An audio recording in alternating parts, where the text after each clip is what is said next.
And now, ladies and gentlemen, to give his opening message, at the same time, to facilitate his short presentation about FSIC and the discussion about the Memorandum of Agreement, let us call in our officer in charge, Chief of the Bureau of Fire Protection and the Acting Deputy Chief for Administration, Fire Chief Superintendent Jesus P. Fernandez, CESE. Let's give him a round of applause.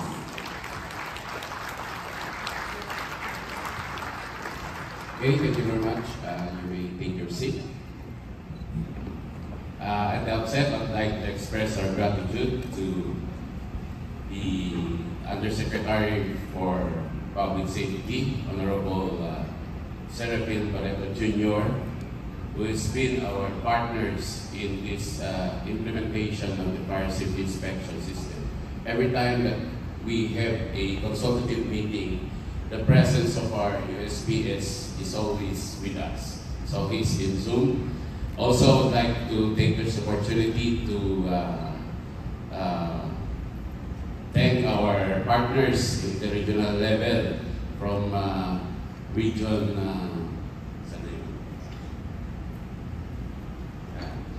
9, we have Chief Superintendent Jerry Candido. Maraming salamat sa pag-attend. We have also Chief Superintendent Alma Abakakit, the Region 10 Regional Director. Region 11 Regional Director Alvin Valdez. Thank you. And we have Senior Superintendent Edgar Tanawan from Region 12. We have from Caraga, Chief Superintendent Rodolfo Dinado. And from BARM, we have Cadel Acadon, Senior Superintendent. Okay, thank you for joining with us today, and also our partners from the local government units, our officers from the Bureau of Fire Protection who is holding city and municipal fire stations, our personnel, our officers and men of the Bureau of Fire Protection in Region 9, 10, 11, 12, Caraga, and BARM. And all who are present here today, ladies and gentlemen, magandang umaga po sa ating lahat. Actually, we have also partners in this implementation. We have the Department of Information, Communication, and Technology, the ICT, and also the Anti-Red Authority. But I think they requested to have a Zoom link with us, so they are also on Zoom. Usually, the undersecretaries of this department are always with us in the consultative meeting.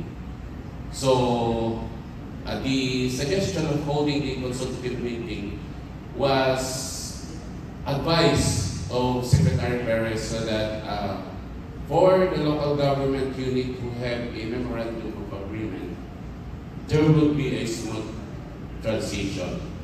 So we expect that after this consultative meeting, we come up with a transition plan for us to address those LGUs who have an agreement with the Bureau of Fire Protection on the collection and assessment of fire fees.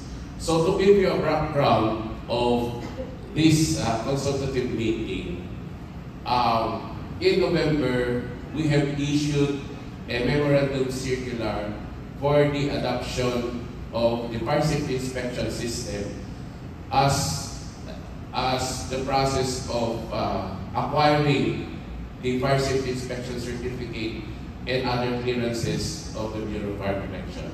If we have the first slide, please, so that we can now continue with our presentation. If you allow me to, of course, that is our first, to give you a background on this. So, out of the memorandum, we must have to issue to our lower level units the receiving of contract, because the fire safety inspection system is an end-to-end process in the securing of fire safety inspection certificate.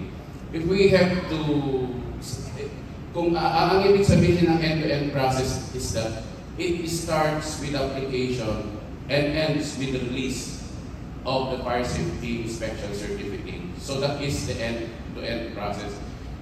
It's an online application, online payment, and online release of fire safety inspection certificate.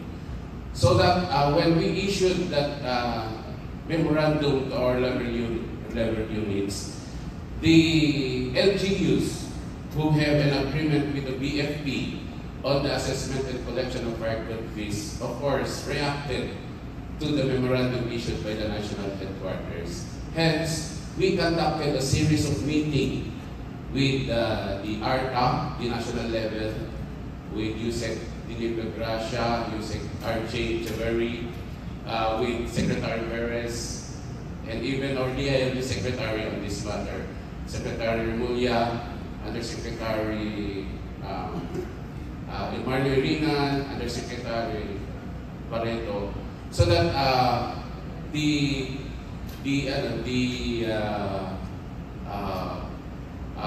these agreements regarding the receiving contract of LGU to be our deputized collecting agent would be addressed. So if we have to recall, it's really the President's call, even during his first SONA and second SONA, to digitize government transaction. So sinabi niya nung unang SONA niya that we will address yung corruption nandiyan sa through digitizing government transaction. And even during the later part of President Duterte's administration, there has been a declaration in the last son of President Duterte to digitize government transaction. Hence, the government have launched several initiatives. One is the EGO. So they have launched the EGO. We were one of the agencies that supported the EGO platform of the ICT. So yung FSAS na natin ay nandun na sa EGO. They have also launched several electronic platform, of course, yung reporting fire incidents, of which they have also, yung e-report natin, they have also launched in Malacanang during that time.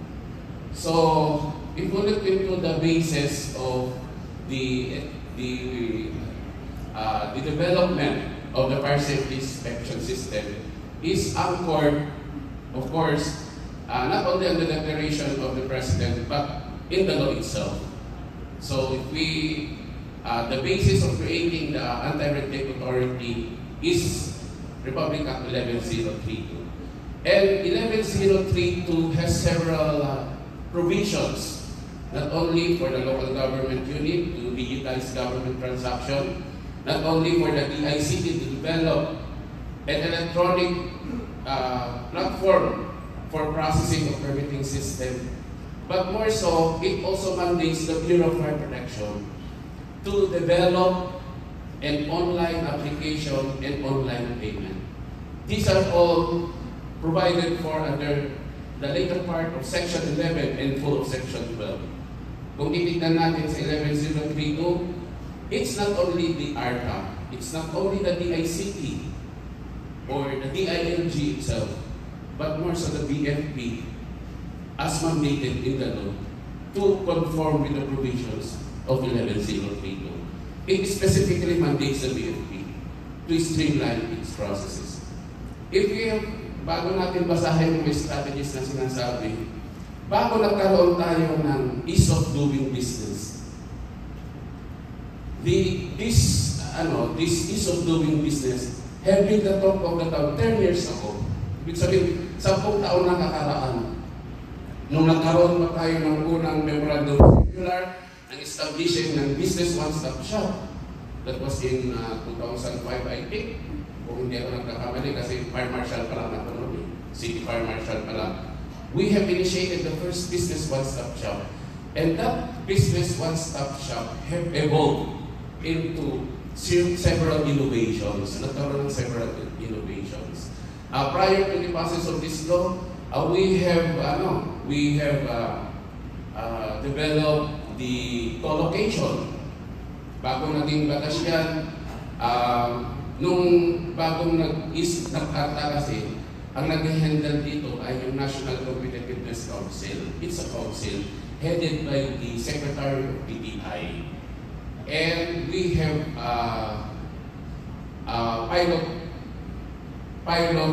areas, 5 pilot areas I think. One highly urbanized city, that is Quezon City, Legazpi City, Angeles City. I think Butuan is one. There are 5 pilot areas that establish the national competitiveness. And this benchmark is the basis of our ranking in the ease of doing business. There's a project of the World Bank that measures the competitiveness of a country through the business processes. So ang Philippines no, naglalaro sa 110, 99 to 110. Every year we have a ranking. And the basis of that are those pilot projects. So in Quezon City, kasi kami din yung pilot project noong that time. Kami rin yung nag-a-attend yung mga series of meetings by the National Competitiveness Council. It's always presided by Mr. Luz, Guillermo Luz, the Ayala, the private sector representative, the CEO of Ayala. So, doon nagsisimula yung formulation ng law on ease of doing business. So, we have several strategies laid down which are now placed on law. Kasi, according to study, yun ang sabi nila, that one of the hindrance in permitting system in the Philippines is the FSIC. So we have addressed that during those series of meetings. We have come up that the fire safety inspection certificate for occupancy would now have a 9-month validity to business. So, nagkaroon yun eh. We have come up with a collocation where there's single window, backroom operation. So, andyan rin sa mga strategies. So, bago na ilagay dyan, ay na-test na ang mga ganitong mga strategies. So, we have also come up with the idea that in order to fast-track the processing of business permit, why not deputize the local government unit to be the assessment and collection of the parking fees, so that the applicant would not need to go to fire station anymore in paying the assessment and collection. Provided, however, that the BFP would deputize the LGU as its collecting agent. So, nagkaroon din ng panukala na or minandate yung BFP to develop an online application. So those are strategies laid down as a result of this study. And the result of this study of the World Bank was passed into law in, I think, in 2018, even as law, laying down all strategies on ease of doing business. So, kung titignan natin doon sa section 12, letter G. So, yun, collocation ang sinasabi. We have tested this in Quezon City, a collocation. There are local government units who are amenable with collocation, those who have enough space for them to collocate the personnel of the BFP. So, several local government units of NCR, National Capital Region, and I think other local government units outside who have big spaces have accommodated the BFP in their offices to assess and collect, collocating with the BPLO and the treasurer. So, yun. Single window, backroom operation ang ginagawa doon. But not all LGUs are available, please, because of space constraints. So, gano'n. May mga LGU naman na inavail yung deputation. The PNP may enter into agreement with LGU. As of this day, we have 71 local government units who have an agreement with the PNP. And, of course, during towards digitizing government transactions, part of the PNP's mandate is that it started in 2016 when our DCITM have bidded out the five systems and further enhanced in, I think, in 2018, nung nagkaroon na ng enhancement ng fire safety inspection system.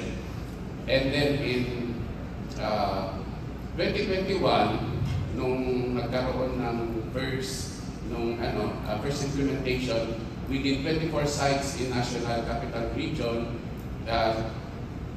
I think 16 sites in National Capital Region and other highly urbanized cities outside National Capital Region. So nagkaroon kami ng rollout ng 24 sites. But of course, due to the lacking of the end-to-end process, karoon kami ng doon pa lang kasi noong 2021 nagkaroon ng COA circular on the use of electronic receipt, and then nagkaroon na rin ng BDR regulation on the use of electronic payment gateway. So noong 2021, dahil wala pa yun ng mga regulation ng national regulatory agencies, ay hindi pa kami nakapag-connect sa online payment. Pero after that, when the COA and the BTR have already issued the several circulars on electronic receipt and electronic payment gateway, we have successfully developed it just this later ng 2024. So nagkaroon na rin tayo na I think ang testing na ginawa natin is more than a year. And then nagkaroon na tayo ng policy, which is yung policy guidelines natin, and then now the rollout. So kaya nag-roll out na tayo ngayon sa fire safety inspection system. So yan ang history ng legal basis ng ating pag-develop. Basically, we have to look into the law, and even in 9514, the responsibility of assessment and collection of fire code fees is within the power of the Bureau of Fire Protection. Yan ay nakatagpuan sa Section 12, para 3, Section 12.003 ng Republic Act 9514. And even sa 11032, it recognizes that the power, the assessment and collection of fire code fees is within the power of the Bureau of Fire Protection. However, the BFP may enter into agreement, ibig sabihin, on the account of the BFP, they may enter into agreement with LGU to assess and collect in behalf of us. So, because of that mode, in 2021, there has been a rise, 21, 22, 23, there has been a rise of unreconciled and unremitted collection. So, yun ang naging problem. This was reflected in our 2022 and 2023 Consolidated Annual Audit Report. So, syempre, naalam ng aming COA, instead of foreseeing to collect about 5 billion a year, so we're only able to collect about 3.8 billion. And there is unreconciled collection of about 1.2 billion. So, saan napunta yung pera na ito, sabi sa amin? So, sinisi natin doon sa unremitted and unreconciled collection. So, we have dalawang source kasi yan ng reporting from the Bureau of Fire Protection to our field offices, from the BDR field offices to the Bureau of Treasury. Pag binangga natin yung annual national collection ng BTR versus our monthly report of collection and deposit namin, there is a discrepancy of about 1.2 billion. And this 1.2 billion is recurring every year. It's sabihin, yearly ito. Of course, we do not disregard naman that prior to 2021 naman is there is already unreconciled and unremitted. Ibig sabihin, meron ng ganong sistema naman. Pero, less than 500,000 parang yeah, 500,000. Hindi pa siya umabot ng billion. Ngayon, umabot na ng 1.2 billion. So, yun ang naging problem ni BFP ngayon at yun na rin ang laging tinatanong sa mga management ni BFP. Of course, during budget hearing kasi we presented our accomplishment to Congress. And they would say, we will release you this money for the procurement of your equipment. Pero, siyempre, sasabihin ng BTR, ito lang yung pera nyo. So, yun ang nagiging problem. So kaya ina-address natin yung problema ngayon. So, how could we solve this problem? Of course, the number one solution is automation or digitizing government transactions. So, yun ang talagang pinaka-best way to address the problem. So, ano ba yung nasa next slide natin? So, with the consultation of ARPA, the ICT, we must have to, ang sabi naman kasi ng ARPA, huwag nyo naman biglain yung pag-implement o pag-roll out nyo. So, you give the LGU the time for the transition. Kasi ang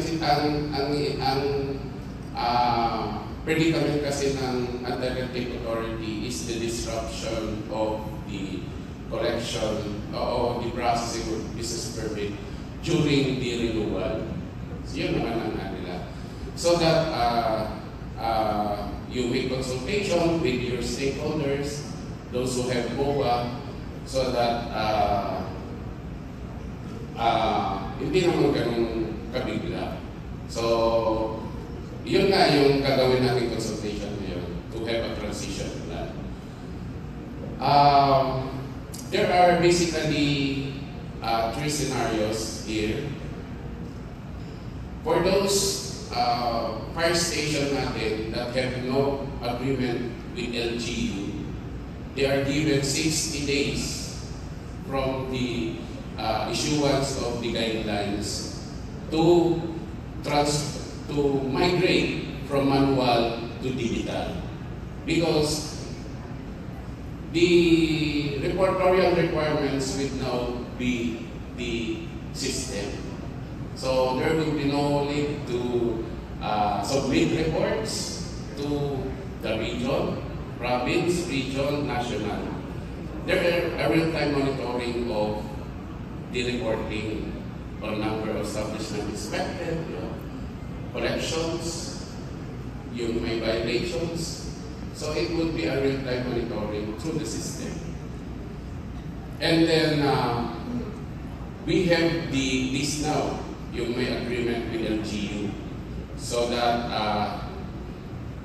the BFP and the LGU would make a transition plan within a period of 6 months. Magkaroon tayo ng transition plan so that during the time na renewal ng permit, it will not be disrupted. So magkaroon na ngayon ng renewal ay ng transition plan between the two. And I think 2 scenarios lang yung naano natin dito. So ito ngayon, kaya nagkakaroon tayo ng meeting is because of the consultation to have a transition plan. Tatlo pala.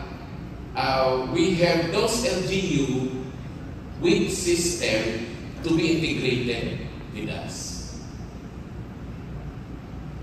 Sa National Capital Region kasi, most of the LGUs have their own developed system. So we have a Quezon City model where there is a standard development for integration. So magkaroon kami ng standard development for integration with the LGU. So that the Quezon City model will have to be the model for us to adopt for those LGUs which have already established system. So, mag-integrate tayo sa system. So, yung integration kasi natin, bali ang level natin ngayon dito is first, development of a system by the LGU. For those LGUs without the system, the DICT will develop for them. Those LGU with their system will be integrated to the BFP system. So we have the development and the integration. So dalawang process yung gagawin natin. So if there is a homegrown or developed system by the LGU, the BFP will be integrated to their system. And that is what we call the EBOS na sinasabi. Because in the interpretation of the law kasi, doon sa ano, is the ego of the EBOS? Eh, hindi raw eh. Di ba? EBOS is separate from ego. But on the concept naman ng iba, we have a single sign into the ego. So that the single sign on to the ego would know the different platforms of the national government and even the local government in the ego. Yeah. So kasi yung system naman na natin naka-out sa ego but not integrated with EBOS. Ang EBOS kasi is an electronic platform for the BFP and the LGU to integrate. Yun ang kanilang panunala. Pero that concept will be addressed in the future when we have already that integration of the system developed by the DICT and the system developed by the BFP. So, ano ba ang as of this date, there are, I think, 1, 2, 3, 4 out of 6. There are already 4 regions using the system. Meron ba tayong yung report on the collection out of the system? Can we show it, bro? So that they have a view.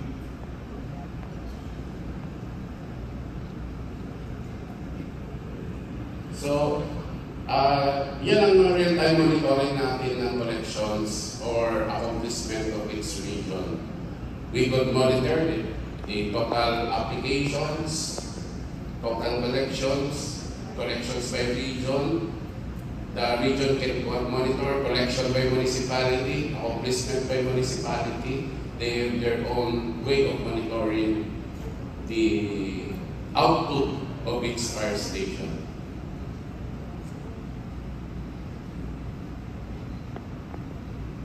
So, we have already 48 million. Kung include natin yung pending, hindi pa nag-apply, pero hindi pa nagbayad. Yeah. Wala pa siyang payment, hindi pa siya nag-pay. Yeah. So, how many applications processed last month? Not collected yung 57 million, ilang application? 57 application. 57,000 application. So lahat na ng business establishment ng national is already migrated to our database. So lahat na yan.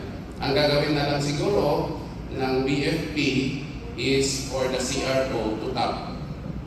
Magkita yung CRO account at saka yung database. Or for applications, for inspection, si fire safety inspector to be tagged with the system. Yeah. So that is 2.6 million ang na-migrate na sa data natin. So all business establishment of the Philippines is now migrated to the database of the BFP. So, during inspection, it's account of the inspector, account of the CRO, account of the assessor on the system. So that's all my presentation. If there would be anything to ask on this about our transition, the system of the BFP, on how we could have this transition plan, the floor is now open for question and answer. Thank you for that presentation, sir. And now, we will now proceed with the open forum. To facilitate the open forum, we would like to welcome our moderator from the National Headquarters of BFP, our National Chief of Public Information Unit, and the BFP spokesperson, Fire Senior Superintendent Annalie Carvajal Atensa.